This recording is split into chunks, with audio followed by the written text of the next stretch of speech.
move now to something else that you read over the weekend, the Richmond Times-Dispatch, surprising some folks, right? It endorsed Libertarian candidate Gary Johnson. Traditionally, they had gone for Republican nominees, and in their endorsement, they write this: neither Donald Trump here, in this case, nor Hillary Clinton meets the fundamental moral and professional standards we have every right to expect of an American president. We are confident that if given the opportunity to make his case, Gary Johnson will persuade millions of Americans that he is the most capable and ethical candidate running this year. Governor, you know, with the consistent drumbeat on the Clinton emails and her answers to the controversies, you know, Friday, that latest reveal in 58 pages, is Johnson the benefactor of Secretary Clinton's troubles or issues related to this email question?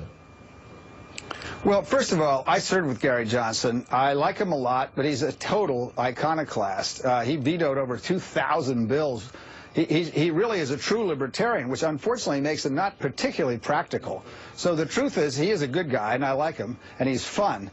He's climbed to all the 7 highest peaks in the 7 continents and all this, kind of jumped out of airplanes and all this kind of business. That's right. Yeah. Yeah, I don't exactly think that if people really would consider him seriously, if the negatives weren't so high in the other candidates. Maybe there's one group, and that's a group that you resonate with, and that is the youth vote. I want to allude to a recent Fox News poll that shows third-party candidates. When we look at that, Gary Johnson, Jill Stein, they have a combined 24% among voters under the age of 35. As you look towards this transition, as Bernie Sanders hitting New Hampshire, as you see her courting the youth vote, does she still have an issue with that voting group?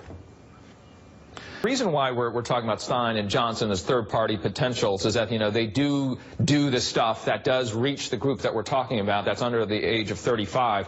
When we use that phrase, Gary Johnson, as a spoiler, when we look our latest polling numbers, that he's trending upwards, 11 percentage points at the moment, and as you know, 15 is that magic number.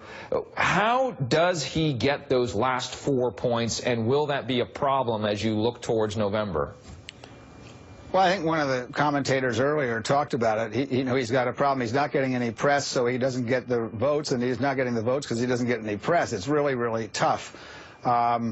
You know, if he were on the stage, actually, I think it would be a good thing, because he does talk about issues. The press tends, yeah, I do. The press tends not to want to talk about issues. I mean, I personally believe. But you know, I think Gary would have the effect of forcing the moderators to talk about real issues and not emails and Donald Trump's racism problems and all these things. I think we need to find out what the difference between these candidates on education policy, what's the difference on tax policy. Trump would give tax breaks to gazillionaires, and Hillary's got a middle-class tax cut coming.